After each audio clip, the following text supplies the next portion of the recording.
Stock market trading భారీ లాభాల పేరిట ఎన్నో ప్రకటనలు సోషల్ మీడియాలో ప్రత్యక్షమవుతూ ఉంటాయి. క్షణాల్లో భారీగా కూడబెట్టొచ్చన్న ఆశలు రేకెత్తిస్తూ ఉంటాయి.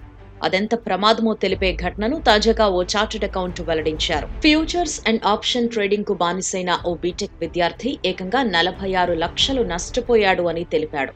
ఈ ఉదంతం ప్రస్తుతం నెట్టింట వైరల్ గా మారింది.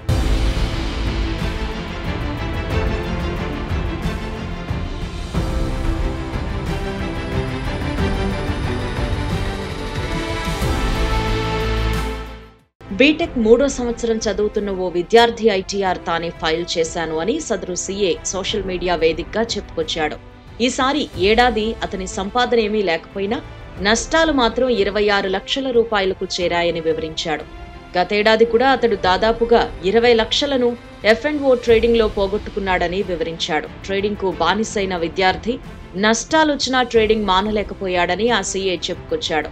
అతడి తల్లిదండ్రులకు కూడా ఈ నష్టాల గురించి తెలియదన్నాడు. బ్యాంకుల నుంచి వ్యక్తిగత లోన్లు, ఫ్రెండ్స్ నుంచి అప్పులు, చివరకు తల్లిదండ్రుల అకౌంట్ల నుంచి వారికి తెలియకుండా డబ్బులు డ్రా చేసి F&O ట్రేడింగ్ లోకి డబ్బులు మళ్లించాడు అని చెప్పుకొచ్చాడు.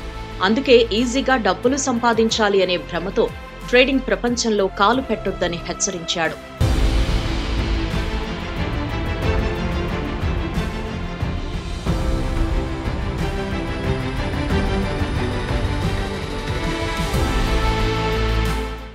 ఈ ఘటనపై నెట్టింట భిన్నాభిప్రాయాలు వ్యక్తమయ్యాయి. బీటెక్ 3వ సంవత్సరంలోనే ఐటీఆర్ ఫైల్ చేయటంపై కొందరు ఆశ్చర్యపోయారు.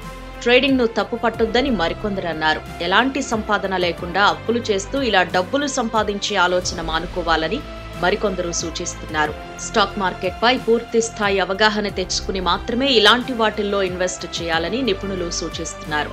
ఎవరో తెలియని వారు చెప్పారని ట్రేడింగ్ లోకి గుడ్డిగా అడుగుపెట్టి అప్పుల పాలు కావద్దని హెచ్చరిస్తున్నారు.